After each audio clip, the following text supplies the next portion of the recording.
Welcome to Innovation and Leadership. I'm joined on this episode with my friend Lindsay Hadley, who's going to co-host as we have a great guest this week, Casey Rogers. Lindsay, why don't I turn it over to you to introduce Casey? So thrilled today to be co-hosting with my friend Jeff Larson again and having my dear friend Casey Rogers on the show. This is so exciting. I've wanted to have Casey on for a while since we began the show because she's just a woman that so inspires me, and I know she will do the same for all our listeners. So Casey and I met actually through a cold call. It was actually, I was working in Rwanda through my mentor, Joe Ritchie, that I often talk about, and his foundation, Fox River. And I there was no contact information at the Ellen Fund, which Casey has spent significant time building and growing as the executive director. And I'm so excited for her to share her background there and her love of Rwanda and everything today. But we sent in a cold call email, and she jokes that she's like, I kept the letter there for a minute because I get a lot of inbound requests for my time and attention. I don't know who's to, but she ended up connecting with me. We've become very dear friends, and we've been able to do a lot of great things together, whether it is a partnership on the Ellen Show with branding partnerships that support the Ellen Fund, or work that we're doing in Rwanda to support, artists and filmmakers, or whether it's our new initiative, which is the Uncharitable documentary that we had Stephen Gyllenhaal, the director, on the show recently. And Casey is just a powerhouse. And the best thing about her, besides her competence, her grit, her hard work, her smart, is her tremendous humility. She's so unassuming and has accomplished so much in her career, from working with family offices to philanthropy to running a major global foundation with celebrity optics that was kind of unprecedented. And now as a consultant of Telea Insights, which I'm so excited for her to share all about today. So Casey, thanks for coming on the show. This is so exciting. Thank you, Lindsay. What a welcome. My gosh. Awesome. Welcome music you offer. Well, tell us, well, I'm so thrilled to let you share a little bit. Why don't you start with sharing the journey of your career? You recently came and spoke to a university of students. It was kind of one of your first public speaking engagements, which, by the way, she crushed it. She was a little nervous about it and killed it. Was one of the favorites from all of the students all semester. But you did a great job kind of sharing the arc of your story. Do you mind sharing today a little bit what got you here today? Yes, absolutely. So I'll start at the beginning. I grew up in Cleveland, Ohio. Even though I'm now based in Santa Barbara, California, I like to say I'm a proud Californian with Midwestern roots. I'm happy to have both of those places as a part of who I am. I always envisioned that I would be an educator, that I would be a teacher, and sort of pursued that path, but also had a love of arts and was really strong in leadership growing up, and a fondness and affiliation sort of for nature. And I graduated from college, thought I'd be a teacher, had a curiosity about Africa, and said, okay, I'm going to marry these two together, and applied to a program that placed teachers in developing countries, and was placed in Namibia in Southwest Africa. And that's really one of the huge inflection points in my life, because I continue to have a deep passion for Africa and a commitment. And it really was sparked and nurtured over 20 years ago when I was a fifth grade teacher in Tsumeb, Namibia. But I quickly realized I didn't want to be in the classroom, which is kind of an odd thing to realize, after all this training and certification and all of that. And started a nonprofit called Deep Roots that provided scholarships to secondary school students, high achieving, most of whom were girls. And that's really where I cut my teeth in the nonprofit sector, startup. And, over the last 20 years have worked both in the, implementation side, right? Working for nonprofits, also working for funders like the Conrad Hilton Foundation, which funds at a very global, large level, as well as helping families of wealth identify their legacy and direct their giving. And as you said, I really had such a wonderful opportunity to work both with Ellen DeGeneres and Portia de Rossi to launch the Ellen Fund in 2018, focused on conservation for endangered species. And there's a campus in northern Rwanda called the Ellen Campus of the Dian-Fossey Gorilla Fund, which is focused on mountain gorilla conservation and really training the next generation of African conservationists. That was the inaugural initiative of the Ellen Fund, and one of our really proud achievements. And then, like you said, I launched at the beginning of January Telea Insights. Telea comes from a Greek word meaning ultimate purpose, and I really value my own insightfulness and insights in general, the idea that you can have book knowledge, but you also can have lived experience, and they can be equal in somebody's assessments. So bringing the idea of ultimate purpose and insights together to help accelerate social impact, specifically in the areas of social justice, women, Africa, and nature. And Lindsay, you and I have been able to work together on so many wonderful initiatives. And, I have to just end this piece by saying you and I also share a common commitment to family. And I'm mother of 2 daughters. I have a wonderful husband, Michael. And, being able along this journey that I just quickly took you through to balance my aspirations and ambitions alongside my desire to nurture a healthy, thriving family. Oh, you do it. You make it look easy. I mean, those girls are everything to you, and you've taken them a lot on your journey. I mean, they've been to Rwanda. I just remember last year you and Michael taking them. And Michael is as precious as a husband could ever be. He's so talented, and he's the brother of Portia de Rossi, who's the wife of Ellen, and having a family that has such visibility. It's just amazing how much of a servant attitude you and Michael have had in that capacity, and how willing you are to do whatever it takes to make the good things your family is about at large win. Like you guys do, you really have no ego in it. And it's just so stunning to me. It's so inspirational. And, Lindsay, one of the things that I really admire. Oh, go ahead. I really believe that there's so much power in the possibility of family. And it's not always easy, but whether it's been through my work in philanthropy, working with high net worth families, and actually helping them find a very effective, fulfilling place in philanthropy as a family. I was, an owner with my brother and sister in a family business, or as you say, working with family with the Ellen Fund. It really is a commitment of mine throughout my life to find ways for family to work, whether it be in business or around the dinner table. And I think that, gosh, we would all benefit if we could see more families really thriving. Oh, I love that. I love that guiding North Star. And it's interesting because having worked with you as a colleague and a partner and a friend in different capacities, you make everybody around you feel like family. I mean, I think it's just your other-centric wiring. You're very aware of others. You see them as an extension of you, and people feel that intrinsically. And you are deeply insightful. So I love Telea Insights as the name. Tell us a little bit about the projects you're currently working on, with regards to this new consulting, and how inspiring that now you can kind of branch out this remarkable network you've built over the course of your career and find ways to infuse value in such a creative way. Thank you. It is an exciting time, without a doubt. And you were a wonderful mentor, 9-10 months ago, really, having a thought partnership with you just around your lessons learned and, sort of trying to refine some of my thinking. So thank you for that. I would start by saying, where you and I intersect is around the film Uncharitable, which is so exciting because it is talking about how we need to change the way we think about change. And that film is going to be released in September. And I hope that it will have really significant ripples throughout our country because we have some really big challenges ahead of us, but we also have so much talent and tenacity that we can overcome them. There's no doubt in my mind about that. And I'm a firm believer that we are not resource poor. It's a matter of will and alignment. We actually have the resources we need to see, all of us live in a way that is healthy and giving.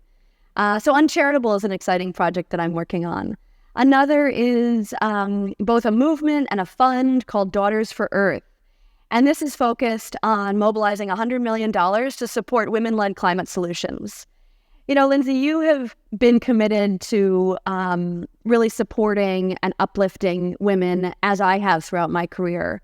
When we look at the environment, it's actually women who are doing the bulk of work, protecting, restoring, nurturing nature, but they don't have access to the money, the decision-making, or the celebration of their efforts. And so Daughters for Earth is really looking to do that, to put money in the hands of women around the world who are, promoting regenerative agriculture, protecting land, rewilding, all these solutions that we know are important to keep our planet cool, right? Which is something that would benefit everybody.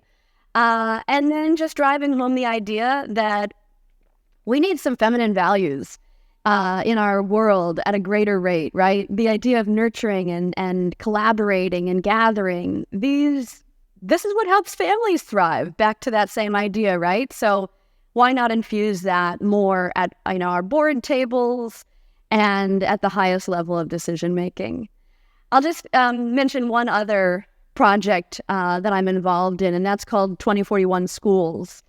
And 2041 is the year in which the international treaty that governs Antarctica is up for discussion. We all are the protectors of Antarctica today. No one owns it. And it is so significant to the health of our planet. You could think of it like an anchor, if you will, right? Just holding fast at the southernmost part of our Earth to keep everything in balance. And 2041 Schools is educating young decision makers of the future, school kids, about the importance of Antarctica. And the decision makers of the future are important. So I'm proud to be supporting them.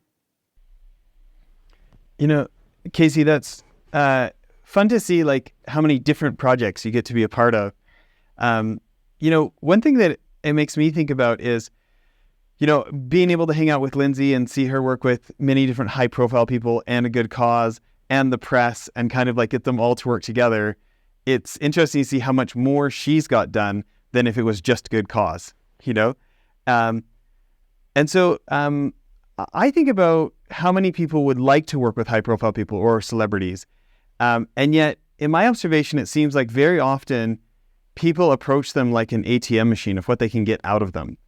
Do you have any tips for folks who would like to work with high-profile people or celebrities of how to approach them, how to work with them, and make them feel like a real live human being, not like someone you're trying to use? So it's a good question. I think it's a smart strategy in life to always look at win-win. So, how can you bring a proposal, an idea, a proposition that is not just taking, but it's also giving? And if framed in that way, anybody would be more enticed to, have that conversation and consider it, because you don't feel like you're being taken advantage of, or like you say, just being seen as an ATM. And the other thing I would add to that is that every person has different things that they can bring to bear, right? Different gifts, different levers that they can pull on. And so money is just one of those.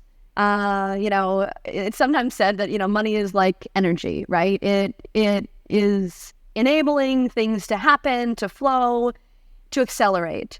But there are so many other things. What does the person's network afford, right? Or what kind of experience does it enable that individual that might have been out of reach, without your partnership? And then there are other things, just in terms of influencing or, being able to communicate a message in a certain way. These are all examples of ways in which a partnership could be structured and where it's much farther beyond, the almighty dollar. Yeah. And I guess maybe just to double down on that, if you had any specifics, for my show, it's a lot of high growth CEOs and investors, right? And you see whether it's Ryan Reynolds in a for-profit business or, you're working with the Ellen Fund, Lindsay's worked with so many celebrities on the charity side as well.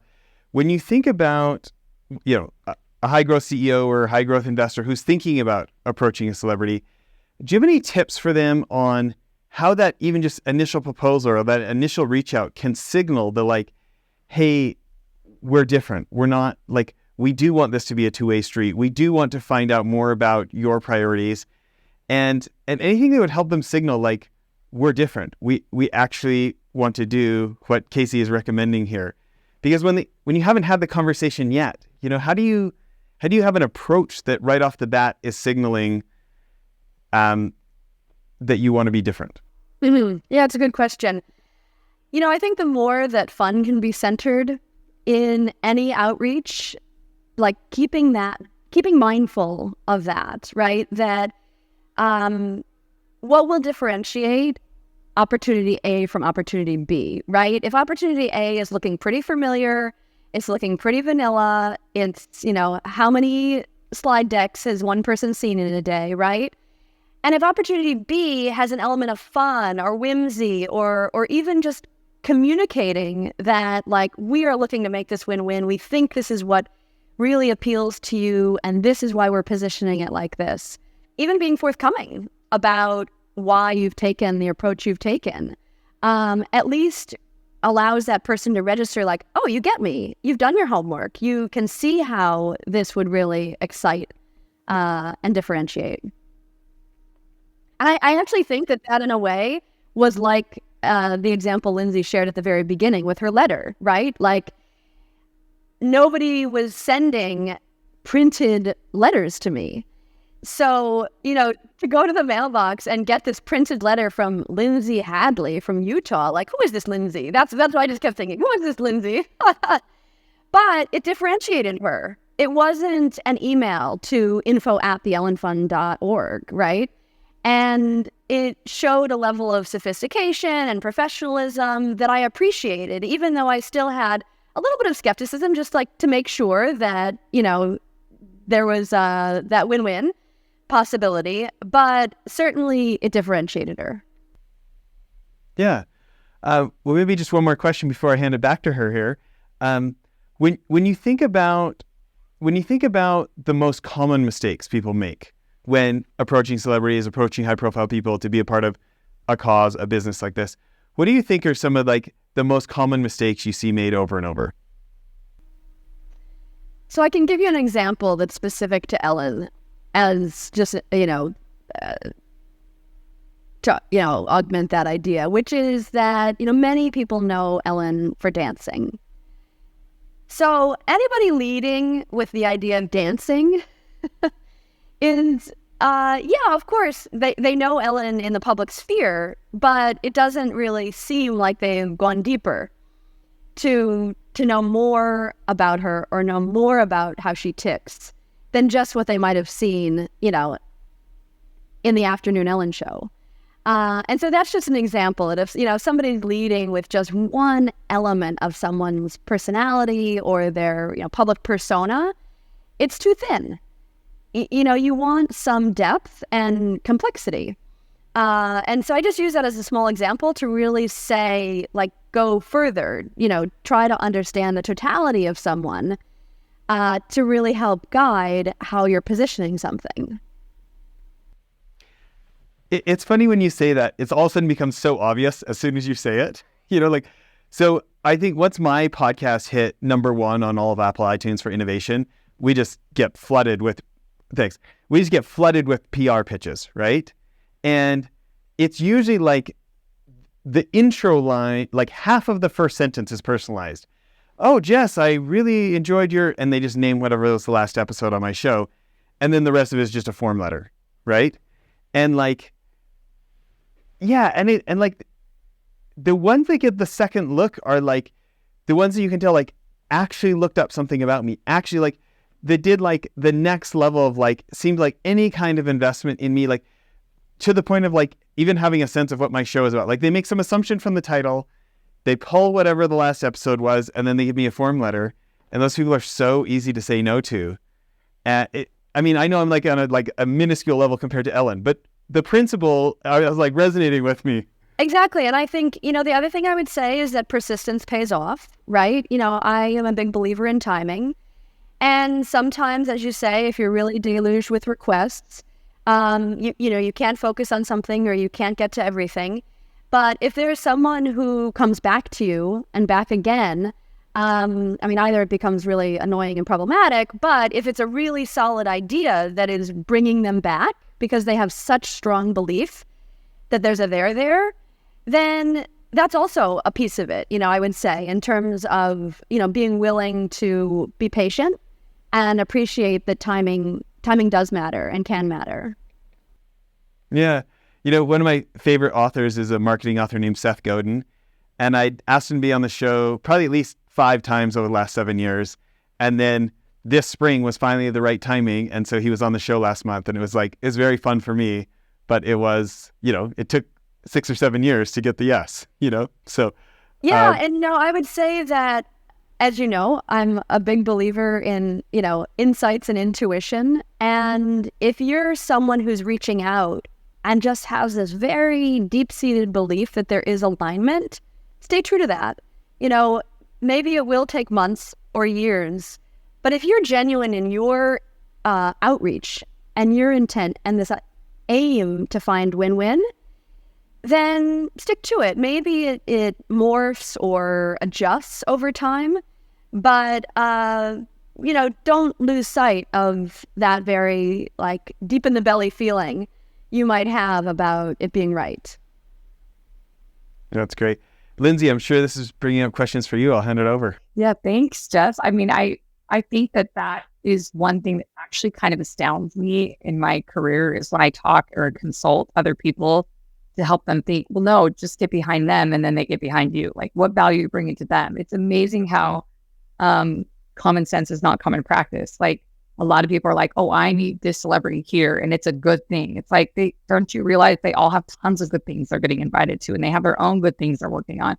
Get behind what they're doing. Find how what you're doing will value to them. Be a value creator. That also obviously helps enable the things that you're trying to do in your life, because those are the truly synergistic, compatible relationships right out there. The neat part is, you've done a great job at that. Yeah, you've done an amazing job at that, Casey. So what have you found over the years? What you did in Rwanda is a prime example to me with the campus. And I'd love for you to share a little bit what you've done there, because talk about amazing value that you've created, not just for the gorillas and the actual inherent cause, but for the entire community, the government at large, and broadly just the planet. Maybe you can share a little bit about how all of that ended up, being this incredible value-centric thing. Yeah, absolutely. It is a proud moment in my career. So, the Ellen campus of the Dian Fossey Gorilla Fund in northern Rwanda, to me, is an example of partnership par excellence, working at the highest level. And that partnership included the initial and really anchored leadership of the Dian Fossey Gorilla Fund, which has been working in Rwanda and Democratic Republic of Congo for over 50 years, protecting gorillas, supporting communities, advocating for conservation. They were one of the partners. The Ellen Fund was one of the partners as the earliest and largest contributor to this campus project. And I'll name a few other key partners. Mass Design Group, the architecture firm that was hired to conceptualize and build the campus, which began its work in Rwanda over a decade ago and has since expanded to other places on the continent of Africa, as well as the United States, Haiti, and beyond. The government of Rwanda was another key partner, right? Because in any country you work, you're always needing to be respectful and aware of that government's plan and purview. And the government of Rwanda takes conservation very seriously. And it's actually a part of its, a key strategy of its, development plan overall. So these were some of the key partners involved. And the reason I say that this was such an exemplar in terms of partnership is because no one was doing what the other one was doing, right? We all play to our strengths. And so the Dian Fossey Gorilla Fund, they are the owners and operators of the Ellen campus, 12 acres, sustainably built, beautiful and expansive. And they are the experts in conservation. The Ellen Fund, we are, experts in terms of influence and funding and, certainly communication as, Ellen, one of the world's best communicators, right? And Mass Design, their slogan, motto is that beauty is justice and justice is beauty. The idea that a beautiful top-class facility in northern Rwanda is exactly what's needed and what can be delivered. And it's the coming together of all of us that brought that about. And I'll just flag, a real proud moment about this, which is that the campus was constructed with more than 2,500 local workers, almost 25% of whom were women, during COVID, when all tourism revenue and jobs had dried up because of lack of travel. So in an area that already has a need for, more work opportunities, employment opportunities, there were 2,500 jobs, and of those employees, over 500 received certifications in new trades that they received while on the job. So just, allowing that ripple to continue flowing.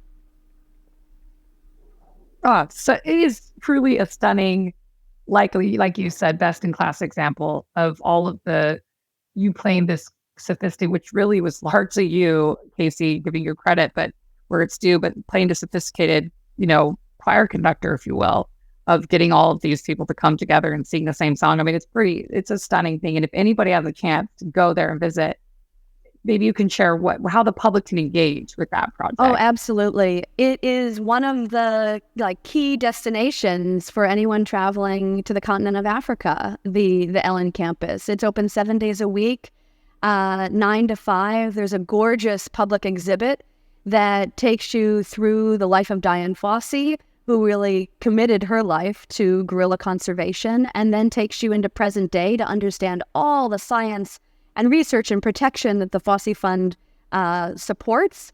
There's a 360-degree theater on the campus that shows several different films that people can watch. There are walking trails and a fantastic cafe and gift shop with artisan-made items. So it's a place that if you're in Rwanda, you absolutely need to go, and I hope that people come to Rwanda to come to the Ellen Fossey campus.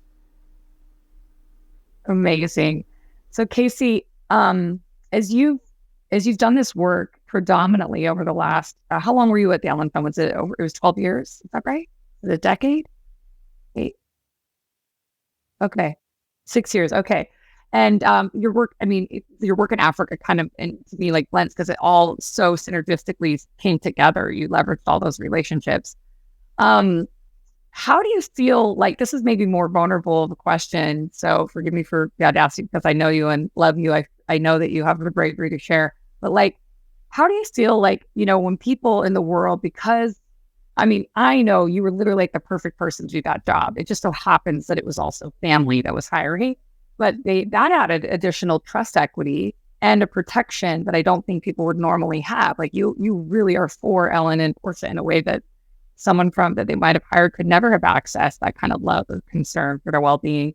But I know because of your career, what you've done, and seeing you in action, that you were literally the perfect hire. But if you ever ran into experiences where people discount you, or you feel like you're maybe a vehicle to get to Ellen and Portia, or you ever have experiences that have, as a woman in leadership, as a woman who's often an outsider to the entertainment industry or whatever it may be that you're engaging, do you ever feel pushed aside or discounted or underrated? And what do you do about that? Because I know that's a common experience for a lot of women in leadership.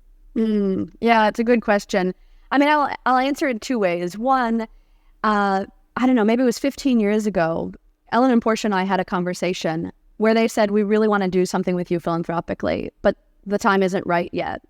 And at that point, I was a senior program officer at the Hilton Foundation. I had a busy career. I was traveling for the Hilton Foundation. And I said, well, that's fine, because I'm actually busy right now. I'm fully engaged in what I'm doing. So when the time's right, the time will be right. And sure enough, right, it was, late 2017 when that time was indeed right. So, that's just to share a little bit about sort of how did my role in the Ellen Fund come about, right? The seed was planted many, many years in advance. But I'll say that, impact work, social impact work is often seen as an add-on, as a fringe, as a nice to have, versus as the core driver of an effort. If you're engaged in any sort of business or commercial or commerce venture, the driver is revenue. The driver is profit. And any good you can do is seen as a nice to have. And so, I feel like that's something that I've sort of been up against my whole career, right? But I have really deep conviction, a very strong compass in terms of what is beneficial to our greater world, right? To that idea of thrivability that I referenced earlier, to getting to a place where people can thrive and really live to their highest potential and capacity. And I keep that as my North Star, so that when I have to kind of fight my way into a meeting or, find space in an agenda to talk and to advocate for what I'm working on, whether it's the Ellen Fund or something else, I do it from that very deep center. And when I'm working from that place, I'm unapologetic, because I know it's not about more Casey Rogers in the world. I know it's about protection of a species or support, for women to be able to thrive, or protecting and restoring our earth, right? Like, come on. Who doesn't want to get behind that? That is such a stunning approach, because then your sincerity can be felt. People, they can't miss you when you're so clear about your why. Jess, what does that bring up for you? Well, I think a lot about how many good causes there are in the world. Like I was lucky enough, Casey, to talk Lindsay into launching our charity, Child Rescue, over 13 years ago now. And it went so well that we're obviously still around now. And but I think about over those years since Lindsay launched it for us, like all the people who have come to me for nonprofit advice, and so much of it is not, can I find a good cause to work on? It's funding. In my experience, most people in the nonprofit space are experts at doing the work, but they maybe don't come from a background of investment banking or sales or marketing or, skills in acquiring funding, right? So thinking about whether it was your time at Hilton, time at Elephant, other people you've worked with, a little bit related to my previous question, when you think about requests that come in that stand out, requests that get the second look, that have a higher probability of being considered for funding, what advice do you have for people, whether they're writing grants or proposals or anything like this? What kind of thoughts would you recommend to people? Jess, fundraising is so hard, right? Even if you're extremely talented at it, like our Lindsay Hadley is, it's hard. It's really hard work. And it gets back to that like deep well of conviction, right? That you have a belief in what you're doing and what you're supporting, and that you're inviting people. You are giving an opportunity for people to be part of that, journey, that ride, that ultimate, achievement, if you will, and continuing to come back to that, especially when you stumble or get that no again and again and again.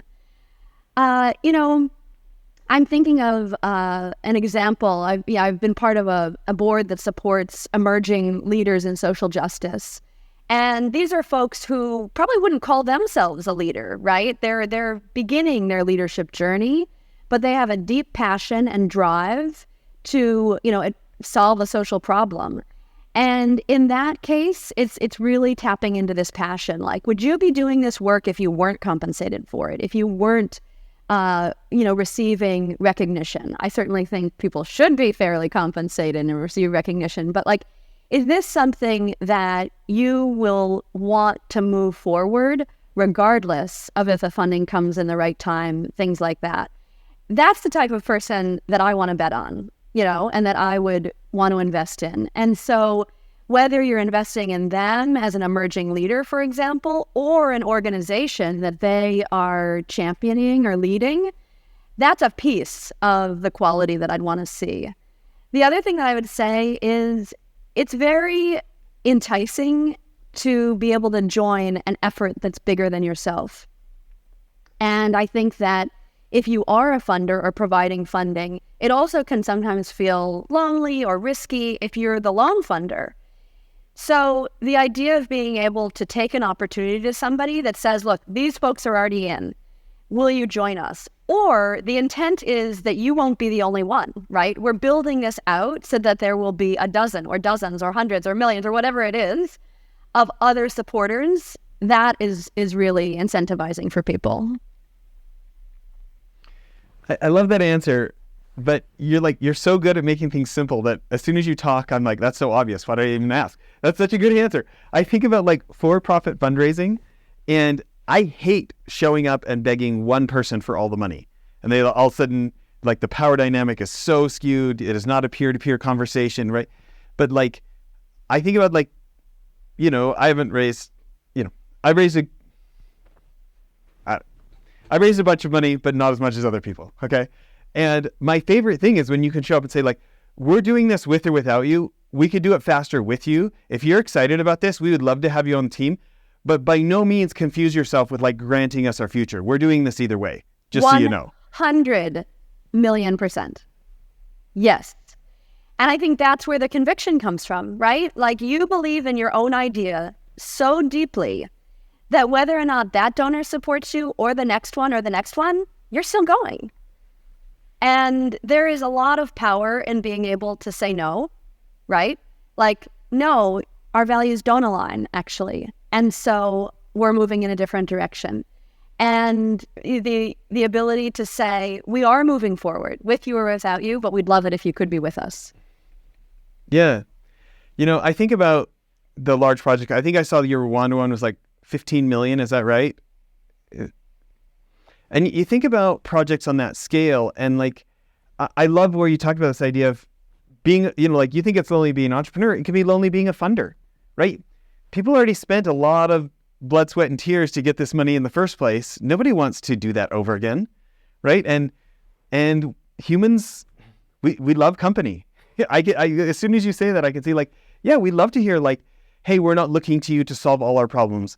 Here's the credibility of the other people who think this is a good idea as well. Or even if it's like, hey, I'm going to put words in your mouth. I want you to correct me. But like, is it like, could you go and say like, hey, we want to get constituency. We want to get a number of the greatest minds who want to partner on this, both the work side and the financial side. Would you consider tentatively being a lead off where as long as I can get other supporters, you'll get involved, but we're not asking for your money if we can't get the other people? Or, like, what could we all do to reduce the risk of the grantor? So I think that is a very smart strategy. The other thing that I'll say is listening is exceedingly powerful. So reaching out to a potential funder, right, whether they're funding a nonprofit or a for-profit venture, and seeking their input, right? They're a leader. They've made things happen. They're successful. What feedback do you have for us? What blind spot do we have? What haven't we anticipated? And as a piece of your developing relationship, so that you're not first saying, fund us. You're first saying, be a thought partner. I value who you are. I value more than your money. And I really want to hear candid feedback and to improve. Lindsay and I have a friend named Mitch Warner who runs the Arbinger Institute. And you sound just like him. He says, if you want advice, go ask for money. If you want money, go ask for advice. And like, as you're saying that, like, but think about just as you're saying that, like, I love the answer, because talk about signaling, like, I see you as a partner. Hey, it'd be great to get your money at some point, but could I get your advice first? And then if they take the advice and adapt as a result, like, you are signaling to people, like, no, I mean it. It wasn't just talk. Like, I actually want more than just your money. I want your brain. I want your insight. I want the whole package of partnering with you on this. Totally. And I think that what people will say, and, Lindsay included and others who've been involved in fundraising, whether, again, it's for-profit or nonprofit, you might be able to get a commitment or a gift from someone once, but if you don't view it as a relationship and really nurture and respect it, then you're probably not getting a second commitment, and you're definitely not getting a third. So if it's only transactional, you might get that first one, but it's not going to lead to bigger and better things because people feel it. They realize that all you see me for is the ATM, right? As you said earlier, Jess, versus this genuine relationship and caring of and for one another. Yeah. Well, maybe I'll sneak one more in before I hand it off to Lindsay to close us up. There are so many good people in nonprofit. I mean, I get to meet so many of Lindsay's great friends. I mean, there's a lot of great people in nonprofit, and very few of them have accomplished what you've accomplished. What do you think is different about you? What have you done different that others haven't, that you've been able to have a larger impact? Well, thank you. I'm like catching my breath from that. I'll tell you that when I was teaching in Namibia, I was earning a few $100s a month and hitchhiked most places, which my parents didn't know at the time, and they were horrified when they did find out. But anyway, it all worked out. I actually got the most sizable contribution for the nonprofit I founded was as a result of hitchhiking. So a lot of good things happened, actually. But one day while I was standing on the side of the road waiting for a lift, I had what I can only say was an epiphany, where I just thought, I want to be a conduit between needs and resources. And it was like I received a personal mission to have a foot in communities and a foot in boardrooms, and to be able to be an in-between and a translator and a conduit for resources flowing. And whether I was at Warner Brothers talking to studio executives about the Ellen Fund, or whether I'm advocating for protection of Antarctica, or whatever it might be, it is that initial intent and desire that I hold fast to. And I'm driven because I know that so much is possible, but it just might not be front of mind for everybody. But I'm not going to stop trying to get it to be front of mind for everybody. Yeah, that's inspirational. I love hearing that. Lindsay, I'll hand it off to you. Thanks, Jess. And yeah, this will be our last question coming up here on the end of the interview. But thank you again, Casey, for being on. Casey, Oh, yeah, thank you. I was going to say, you're such a delight to listen to and so deeply insightful. What would you say is your the thing that you're maybe most excited for going forward? I mean, you've got these great clients, and you're seeing such momentum, and you're in an entirely new moment of progression in your career. But what is it that's exciting you most? And is there anything you want to share with our audience before you leave? Sure. Well, I have started hosting intimate events called Telea Talks in Santa Barbara, which are really focused on inspiration and connection. And I am a believer that people are having difficulty accessing inspiration today. It's not to say there is a lack of inspiration in the world. And so one of my roles is to really offer that up, to show people possibilities and to warm their hearts so that hopefully they can carry these stories forward out into the world, or better connect to their own sort of humanity mission. And I thank you, Jess, for saying earlier, the story was inspiring. I get that feedback, and I sort of am surprised by it, right? It's just my life. It's just what I've done. I'm not aiming to inspire, but I am eager in this new chapter, Lindsay, to be able to tell more stories, to be able to share more broadly what is possible as a way to accelerate possibilities, catalyze them, and ultimately really light people's hearts on fire for what a world where we're all thriving could look like. I'll just say thank you, Casey, again for coming on, for the way you live your life, your way of being, and I hope you keep listening to those insights because they've been such a gift to me and anyone who encounters you. So thanks again for coming on. Thanks, Jess, for co-hosting.